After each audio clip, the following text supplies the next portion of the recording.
بسم اللہ الرحمن الرحیم، السلام علیکم۔ اللہ اکبر اللہ اکبر اللہ اکبر، لا الہ الا اللہ، واللہ اکبر واللہ اکبر واللہ اکبر وللہ الحمد۔ آپ نے یہ تکبیر پڑھتی ہیں عید کی چاند نظر آنے کے بعد سے لے کے عید کی نماز پڑھنے تک، اور جب تک مولوی صاحب مفتی صاحب ممبر پہ نہ جائے جب تک یہ تکبیر پڑھتے رہنا ہے۔ اور اس سے پہلے آپ نے کام کرنا ہے کہ فطرانہ ادا کر کے جانا ہے۔ فطرانہ کس کو دینا ہے، کتنا دینا ہے، کب دینا ہے اور کیوں دینا ہے۔ فطرانے کا جائز وقت ہے 3-4 دن پہلے، فطرانے کا واجب وقت ہے وہی چاند نظر آنے کے بعد، اور فطرانے کا مستحب وقت ہے وہ عید کی نماز سے پہلے فطرانہ ادا کر کے جانا ہے۔ فطرانے کا جو وقت ہے وہ ہے عید کی نماز پڑھنے کے بعد۔ عید کی نماز کے بعد اگر فطرانہ ادا کریں گے تو وہ فطرانہ نہیں، وہ عام صدقہ ہوگا۔ فطرانہ دینا کیوں ہے؟ جب ہم روزے رکھتے ہیں، روز 100 کمی پیشی ہو جاتی ہے ہم سے، تو روزوں کا کفارہ ہے، ہمارے روزوں کو نا ترتیب سے کر دیتا ہے، پاک صاف کر دیتا ہے، اس لیے ہم کو فطرانہ ادا کرنا ہے۔ اور دینا اس لیے ہے کہ جو ہمارا کوئی بہن بھائی کو بزرگ اس لیے کام پر نہ جائے عید والے دن، یا گھر میں کھانا نہ بنائے کہ اس کے پاس جنس نہیں ہے، جناس نہیں ہے، کھانے کو کچھ نہیں ہے، تاکہ وہ بھی ہمارے ساتھ عید میں شامل ہو جائے۔ فطرانہ دینا کتنا ہے؟ واحد سا، یعنی کہ 4 مٹھ۔ 4 مٹھ تقریباً سعودی عرب کے حساب سے ہم لوگ 3 کلو کے حساب سے دیتے ہیں، پاکستان میں لوگ 2.5 کلو کے حساب سے کرتے ہیں۔ جب اللہ کے نام پہ دینا ہے، 2.5 کیا 3 کیا زیادہ ہی دینا چاہیے، تو 3 کلو کے حساب سے دینا چاہیے۔ یہی اللہ کا حکم ہے اور اللہ کے رسول کا اور صحابہ کرام کا عمل ہے۔ اب جو فطرانہ ہے، آپ صلی اللہ علیہ وسلم فطرانہ دیتے تھے اس وقت کے حساب سے، وہاں جو جنس تھی، گیہوں تھے، اس کے بعد کھجور تھے، کشمش تھی، پنیر تھی۔ لیکن آپ نے فطرانہ دینا ہے اپنے حساب سے، جو آپ کے پاس روٹین کی جو چیزیں ہیں، جناس ہیں کھانے پینے کی، اس کے حساب سے فطرانہ دینا ہے۔ فطرانہ مسجد یا مدرسے میں لگتا نہیں ہے، یہ غلہ ہی دینا ہے، اور دینا بھی آپ کو ہے جو واقعی کے حقدار ہیں۔ اس کے بارے میں نا ایک بڑی پیاری حدیث ہے اور ایک بڑا دلچسپ واقعہ ہے۔ نبی کریم صلی اللہ علیہ وآلہ وسلم نے جب 3 دن 4 دن پہلے فطرانہ جمع کر لیا، اس کے نگہبان چوکیدار رکھ دیا حضرت ابو ہریرہ کو۔ حضرت ابو ہریرہ دیکھتے ہیں کہ رات کے وقت کھٹکا ہوا ہے اور کوئی بندہ آ کے اناج نہ اپنے تھیلے میں جمع کر رہا ہے، بھر رہا ہے۔ حضرت ابو ہریرہ نے جا کے اسے پکڑ لیا، اور وہ بندہ کہتا ہے جی میں بہت غریب ہوں، میرے بچے بھوکے ہیں، بہت برا حال ہے گھر کا، ویسے بھی آپ نے جمع کیا غریب کے لیے، تو مجھے دے دیں یا جانے دیں۔ حضرت ابو ہریرہ کو ترس آیا، اس کو نا اناج دے کے جانے دیا، گلا دے کے تو چلا گیا۔ صبح جب فجر کے وقت مسجد میں داخل ہوئے ہیں تو آپ صلی اللہ علیہ وسلم نے کہتے ہیں کہ ہاں بھی حضرت ابو ہریرہ، رات کو جو آپ کا مہمان آیا تھا کیا بنا اس کا؟ حضرت ابو ہریرہ کہتے ہیں کیا بتاؤں، وہ آیا تھا گنا چوری کر رہا تھا، تو اس کو بڑا نا مجبور تھا، میں نے اس لیے اس کو گلا دے دیا۔ کہتے ہیں اچھا کیا کہہ رہا تھا؟ کہتا آئندہ نہیں آؤں گا، کہتا آج رات پھر آئے گا۔ حضرت ابو ہریرہ کہتے ہیں اگر آیا تو میں پکڑ لوں گا اس کو۔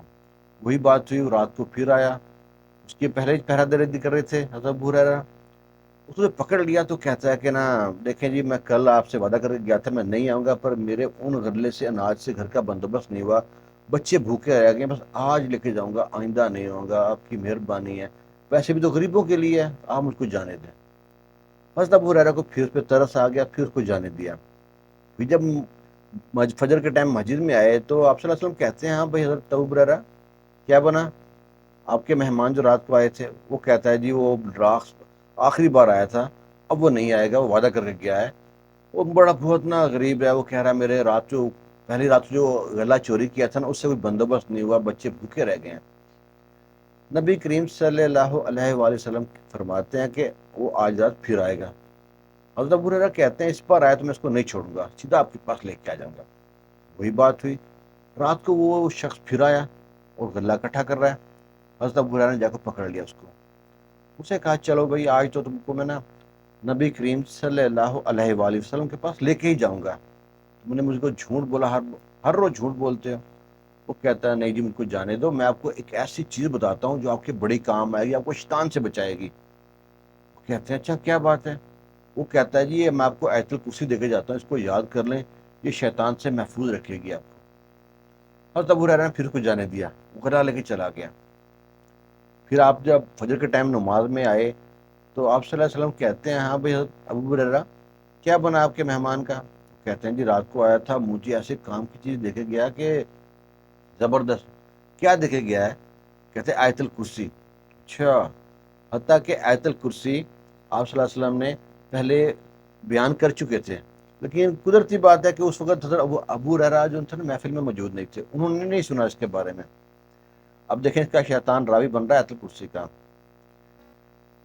آپ صلی اللہ علیہ وسلم کہتے ہیں ابو ہریرہ آپ کو پتہ ہے وہ کون تھا؟ کہتے ہیں نہیں، کہتے ہیں وہ شیطان تھا۔ تو اس لیے کہتے ہیں نا، اگر کوئی شیطان بھی آپ کو اچھی بات بتائے تو اس پہ عمل کر لینا چاہیے۔ اگر میں نے آپ کو کوئی اچھی بات بتائی ہے کہ گناہ گار آدمی ہوں تو اس پہ آپ عمل کر سکتے ہیں۔ اس بات سے آپ کو واضح ہوا کہ جو غلہ ہی دینا ہے، کیونکہ آج کل جو ان سے بہت سے مشائخ حضرات کہتے ہیں نہیں جی پیسہ دے سکتے ہیں۔ پیسہ آپ اس صورت میں دے سکتے ہیں کہ وہاں پہ آپ کو اناج والا بندہ کوئی ملتا نہیں ہے، تو اس میں آپ پیسہ دے سکتے ہیں۔ باقی جب آپ صلی اللہ علیہ وسلم کی حدیث مبارک موجود ہے، اس کے بعد اللہ کا حکم ہے، صحابہ کا عمل ہے آپ کے سامنے موجود ہے، تو آپ مشائخ کی حضرات کی بات کو مانیں گے یا اللہ کے اور اللہ کے رسول کی اور صحابہ کرام کی بات کو مانیں گے؟ اس کا بہترین عمل ہے آپ اناج ہی دیں، جو جنس آپ کے وقت جو جس معاشرے میں چل رہی ہے اس حساب سے آپ وہ جنس آپ دے دیں ان کو۔ تو فطرانہ جون سے ہے وہ لازمی ادا کر کے جانا ہے۔ حتیٰ کہ اگر جو شخص ہے گھر میں ہے، آپ گھر کے کفیل ہیں، آپ کے 3 بچے ہیں، بیوی ہے، تو آپ ٹوٹل 5 افراد ہوئے۔ بچوں نے روزے رکھے یا نہیں رکھے تو بچوں کا فطرانہ بھی ادا کرنا ہے۔ وہ بچہ جو عید کی نماز سے پہلے پیدا ہو اس کا بھی فطرانہ ادا کرنا ہے۔ حضرت عثمان بن عفان کی جو سنت تھی نا، وہ کہتے تھے کہ جو بچہ ماں کے پیٹ میں ہے نا اس کا فطرانہ بھی ادا کرتے تھے، لیکن یہ حضرت عثمان کی بھی سنت تھی۔ بہت سے لوگ کہتے ہیں کہ جو صاحب حیثیت ہیں ان پہ فطرانہ فرض ہے، نہیں، کیونکہ یہ فطرانہ اناج کی صورت میں ہے، اور وہ جو واقعہ بیان کرتے ہیں جو صاحب حیثیت کے حساب سے وہ زکوٰۃ کے بارے میں ہے۔ اور اگر دیکھا جائے تو زکوٰۃ کے بارے میں پیسے کا کہا گیا ہے کہ وہ درہم درہم موجود تھے، فطرانے کے بارے میں اناج کا کہا گیا ہے، حتیٰ کہ کرنسی موجود تھی۔ کرنسی کون سی تھی؟ درہم و دینار۔ لیکن آپ کو کہا گیا ہے کہ آپ نے غلے کی صورت میں دینا ہے، اجناس کی صورت میں دینا ہے۔ اس لیے نماز پڑھنے سے پہلے، عید کی نماز پڑھنے سے پہلے آپ کو فطرانہ ادا کر کے جانا ہے۔ اللہ تعالی ہم کو سن کے سنا کے اس پہ عمل کرنے کی توفیق عطا فرمائے، آمین۔